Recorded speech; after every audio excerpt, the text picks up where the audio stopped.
Hi, I'm Tracy Cardwell from LPCiminelli and the host of the Buffalo Public Schools renovation program, Making It Happen. The Making It Happen show is a monthly news show that brings you information about the school renovations, along with information about opportunities for our minority and women business enterprises and opportunities for our Buffalo Public Schools students. LPCiminelli is the program manager for the renovation project, and they are also the producers of the Making It Happen show. Right now, I'm hanging out on the second floor of the Dr. Charles Drew Science Museum School. That's School 59. And you know what? We just had a wonderful tour with project manager Robin Moody-Loggans.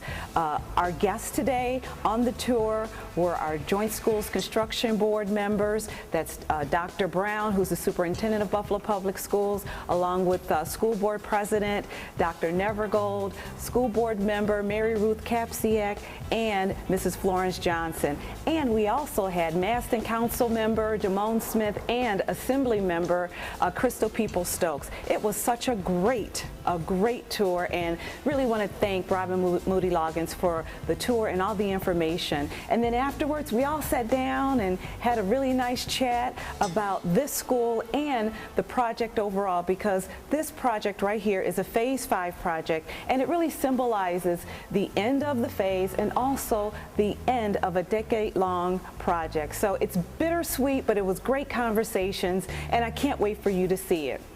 But first, we're going to head over to Emerson High School, where we had a team session take place. Now, TEAM stands for Technical Engineering Architectural Mentoring Program, and this month we had Datz Dat, who is Camille and Jamal Sheppard, who was our keynote speakers. Students had a great time in learning the type of work that Camille and Jamal do in their company, so I can't wait for you to see that. I'm so glad you tuned in. Don't go away. We'll be right back.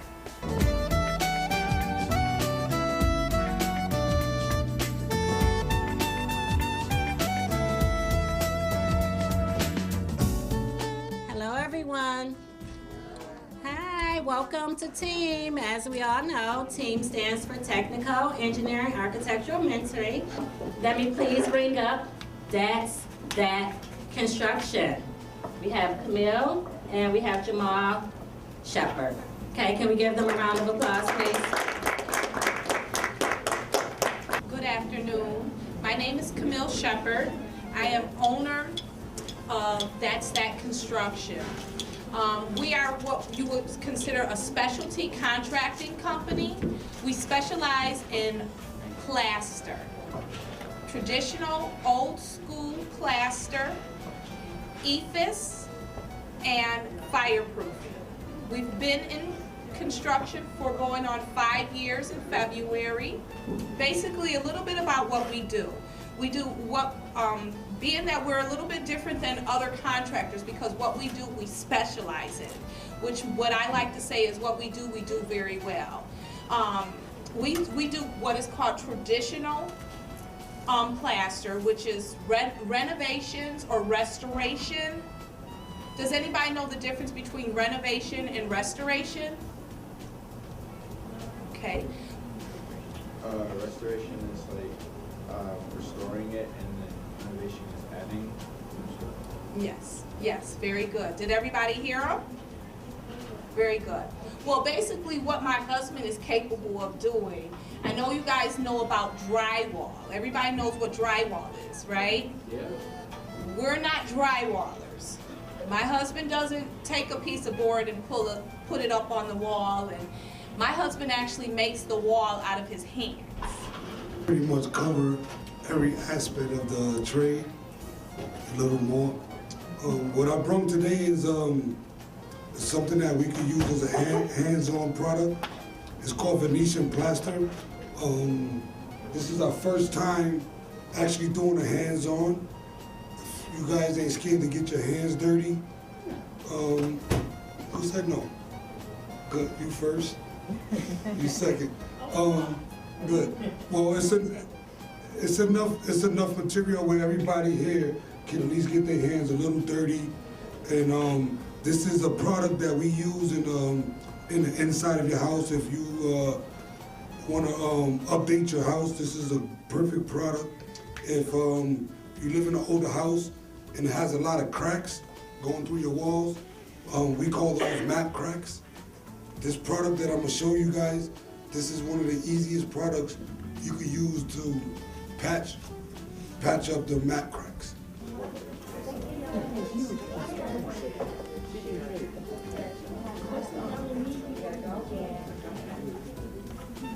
Here we go, people.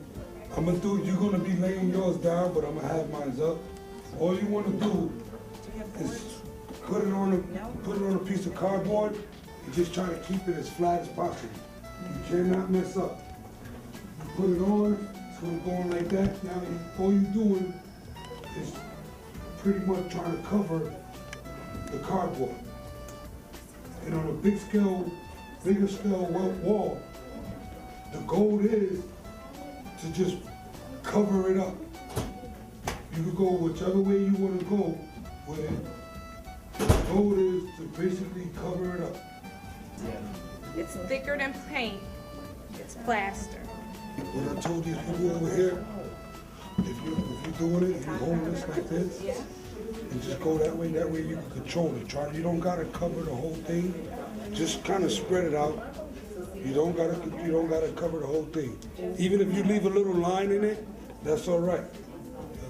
Now right here, you can hold this up and just push it up. You don't gotta cover the whole thing. Just a little try to move it around, play with it a little. Can't mess up. No pressure, no pressure. Like I said, if you get it all on the shirt, but it's all right.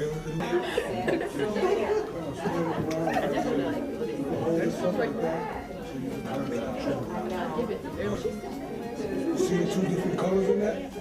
So when I usually do people's house, I get those two colors in there, they like it even more.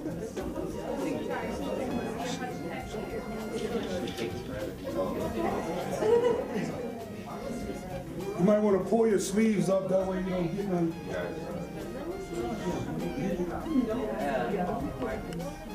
When we have our class. We just wanted to close out. You guys, we just wanted to close out in saying, just to remind you that the skill that we just showed you is a skill that's been around since the pyramids. It's a skill that you can go from city to city. There's a high demand for plaster. We just want to remind you that whenever you think of plaster, you should always remember that plaster will last you a lifetime. That's that. That's that. All right, can we give Datz Dat Construction another round of applause? They did a great job.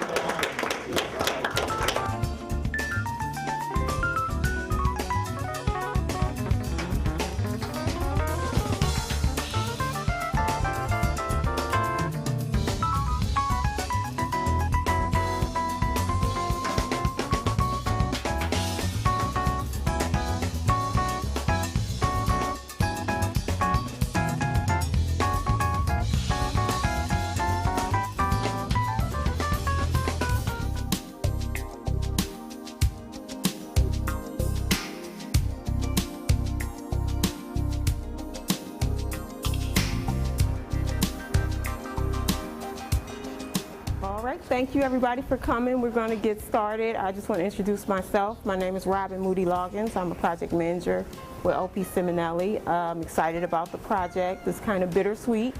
This is the last school of the last phase of the project, so you know, it's a little bittersweet, but I'm just happy that I had a chance to be a part of such a special project. School 59 is a little different than your typical school. It's connected directly to the Science Museum. So that kind of made the relationship between the school and the Science Museum, it was kind of special, I guess I would say that. We just had to make sure that we respected the Science Museum in terms of their daily activities, try not to interfere with their schedules and things like that. It was a lot of coordination between the trades, myself, and the Science Museum, but it really ended up being a good partnership. So we're going to take a brief tour of the building. I'll just pretty much tell you, for the most part, this school was an open environment when we got here. Open learning space, and what they did, they kind of made it into classroom, separate classrooms. some of the focal points, of course, we have the library, which is positioned in the center of the school. Classrooms are around it, so that's really a special space, really nice space. We'll see that when we go upstairs. And then I guess in terms of it being connected directly to the Science Museum, we have a science room suite, and there's 3 large classrooms, display cases for projects and things like that. That's really unique. And then, you know, art rooms were redone as well. So we'll start out we're on level 1. This will be the 3rd and the 4th graders, and we'll kind of take a walk and see a typical layout of a classroom. Guys, follow me.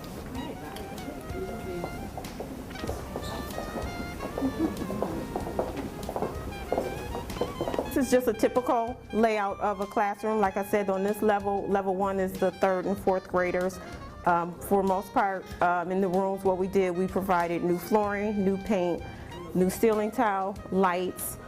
Each class is housed with an interactive whiteboard, which is right over here. And this is all new furniture, new FF&E furniture, which is furniture, fixtures, and equipment. The district has already been out. They started placing phones.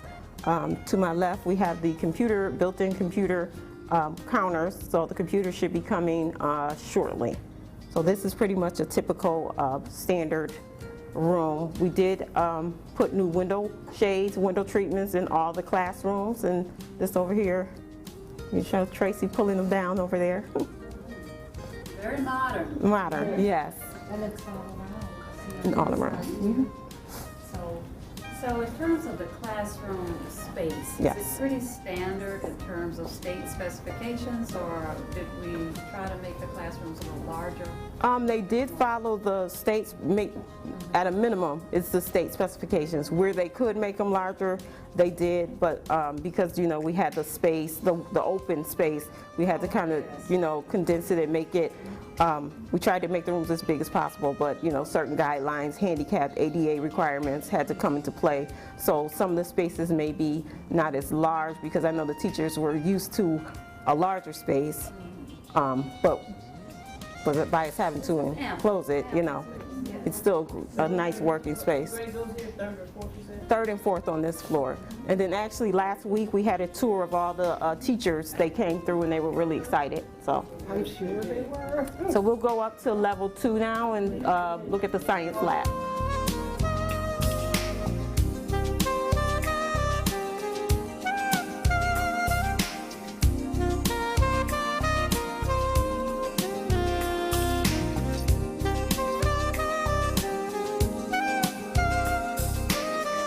Okay, back on level, we're up on level 2, and as I talked about previously, in conjunction with the Science Museum and this being the science school, we have a really nice science suite.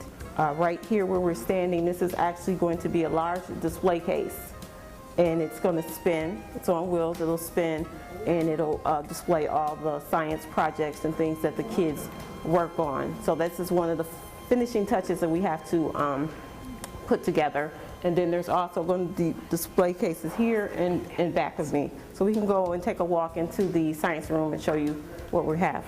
And this is the science labs I was talking about. There's a total of 3, 1 on each side, and then this one here. We have epoxy resin tops areas. See all the built-in millwork and demonstration area and for experiments and things like this. So this was really a highlight of the museum, highlight of the school, the science labs. So we can take a walk to look at some of the other typical classrooms, and then we can go up on 3 and look at the art rooms. That door, there's another door. What is that? Is that another lab? Those are prep areas. So when they do their science projects and things like that, they go in there and do the preparation and things like that for the projects. That's because the community fought in order to have up-to-date science labs in the building. And so we're really happy to see that. And Crystal was a big advocate of it.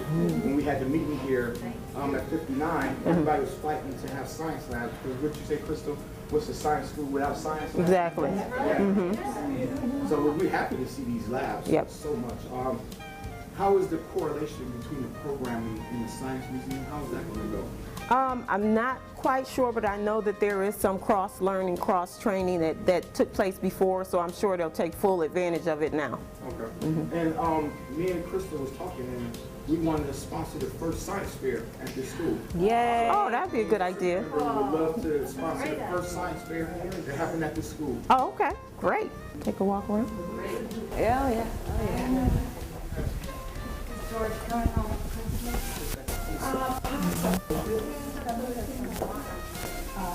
Hawaii? Sitting like a picture. Storage? It's an art room, and actually there's 2 art rooms on the level. There's one here and there's one on the opposite side of this wall. On level 3, we have tech shop, home and careers, art rooms, and the music rooms. And there's 2 general classrooms that are designated for special testing or overflow or special things like this, because this is one of those schools, I don't know if you noticed or not, there's no auditorium here. So typically they either use the Science Museum's auditorium, or they'll have small, or the cafeteria, or they'll come up here and maybe have some sort of group session or things like that. The windows really keep the school open, since they got away from that open concept. Open concept, yep. Yeah, but it's still open by the use of the That's windows. the concept, yeah. As well as the view of the community. Yeah. Millions of dollars have been invested in the neighboring community. You can actually see that. And it's a perfect example is right out the window where you see The garden. that with the help of the assembly member, we was able to redo. It's beautiful when it blooms. It used to be a pit when we was growing up. It was like a marsh. And now it's beautiful, and all the improvements and North Parade, all those things. It just showcases the neighborhood. Beautiful. Okay. Who is the architect of record? Stieglitz Snyder, architect. Yep, Stieglitz. I They love did the a really curvature. good job. Yeah, curvature of the window. That's beautiful. Oh, okay. Yeah. Seriously, it was pulling up.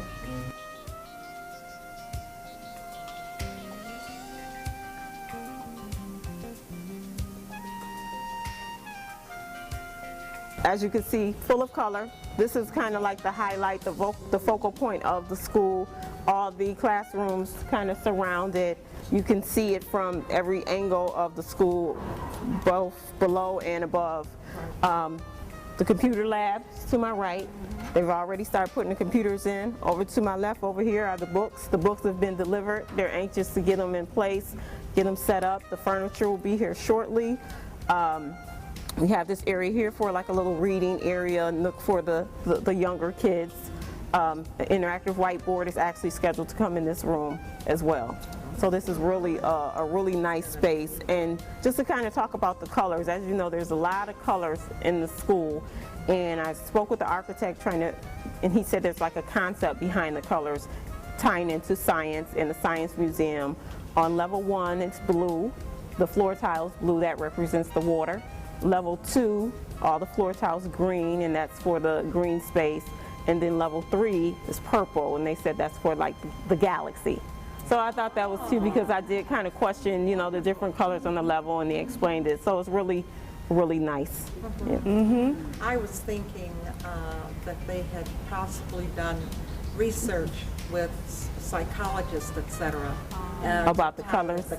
And if they motivate learning or were tranquil and keeping. Yeah, some of them are calming colors. So, yeah. But you got some bright colors. Bright colors, that's Stimulate right. thinking and the desire to learn. And so this has to be a very motivating Yes. environment for children. Who wouldn't want to come into this room and engage in learning activities at any given time? So this is great. And then for whatever books are not here in the library, there's technology over there that children can access information from all over the world. So great environment. And we want to encourage that. Yes, definitely.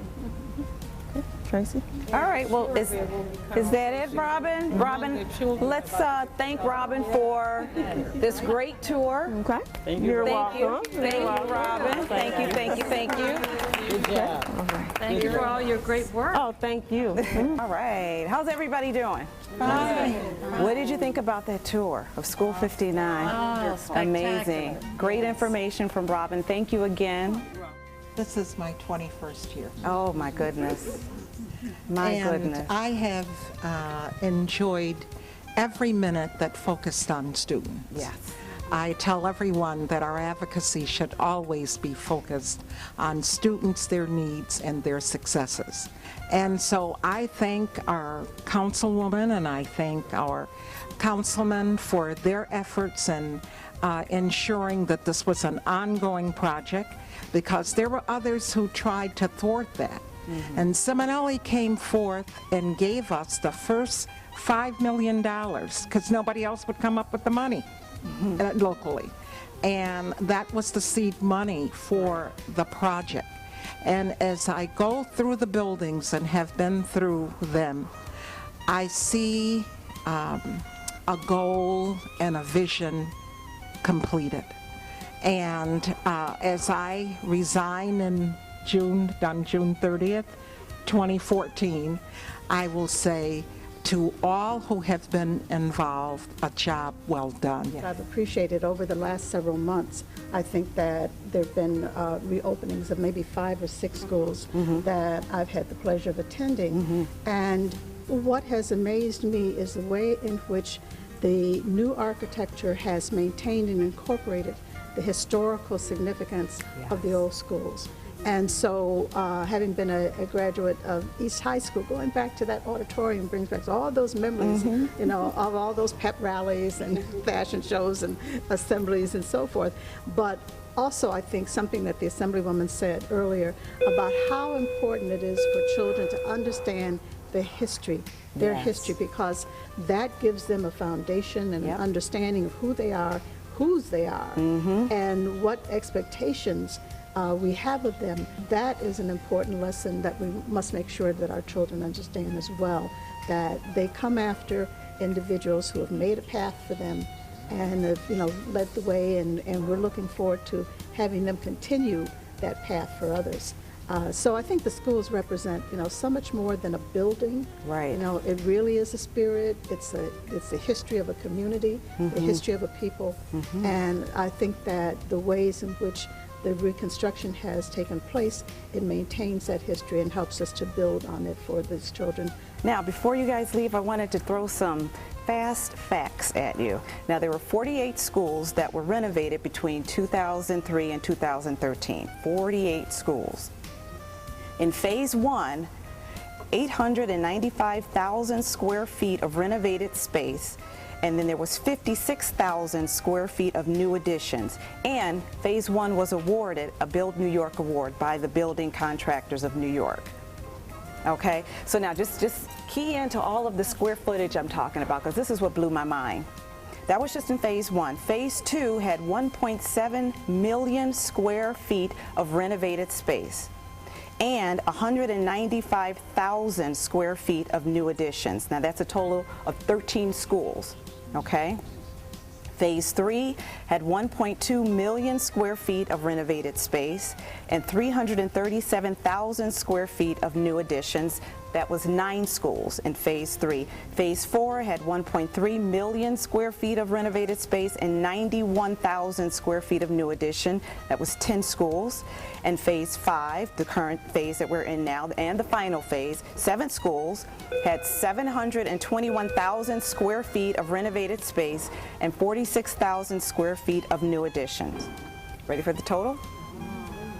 Total renovated space for all 5 phases, all 48 schools, is 5,965,420, and for the new addition space, 725,888 square feet, bringing the total for the 10-year, $1.45 billion project. This is the total square footage that was renovated. 6,697,362 square feet. Now, let's talk about minority and women-owned businesses. Okay, let's talk about that.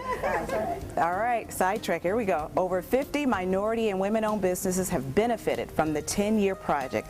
These companies have either worked on a BPS project, became MWBE certified, or established their business and gained more opportunity in Western New York. Now, from that, you know, our goals were 25 and 5 for the business utilization and 23 and 7 for the workforce. In every phase, we have exceeded those percentages.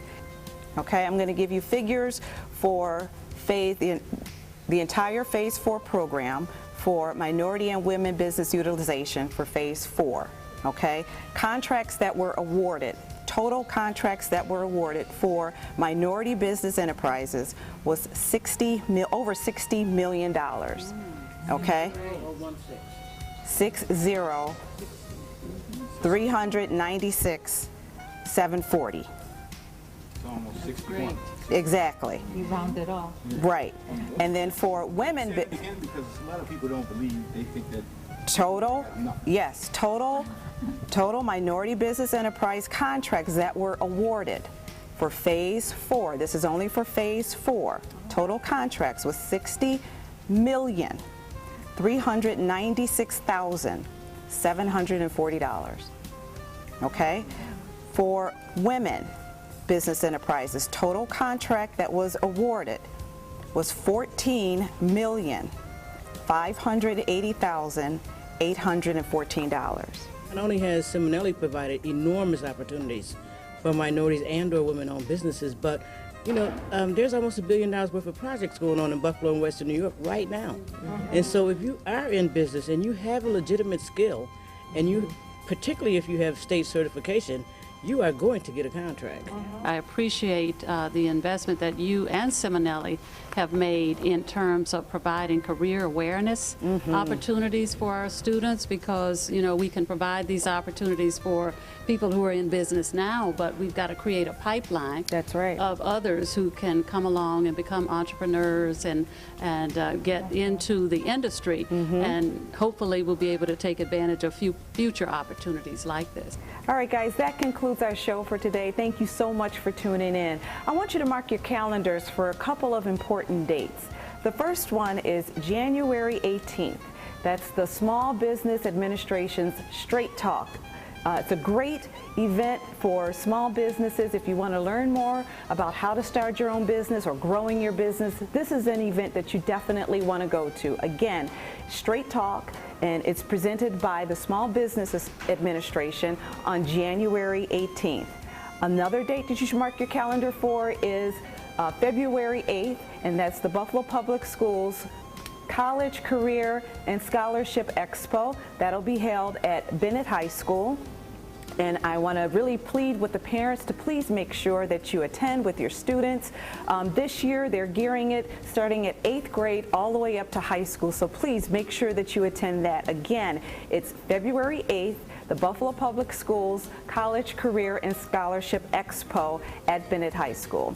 And then lastly, March 19th is the Construction Career Fair. Now, we started that last year, and this is the second annual one, and we're really excited because we're partnering again with the City of Buffalo, Buffalo Public Schools, and the Buffalo Building Trades. So you want to make sure if you're a student in the Buffalo Public Schools who's interested maybe in the trades, you want to attend this. Look in your school for more information, or you can go to our website at www.LPCiminelli.com and look for information about that. Don't forget, we are on YouTube. Go to YouTube, type in LP Ciminelli's Making It Happen, and view all of our past and current shows.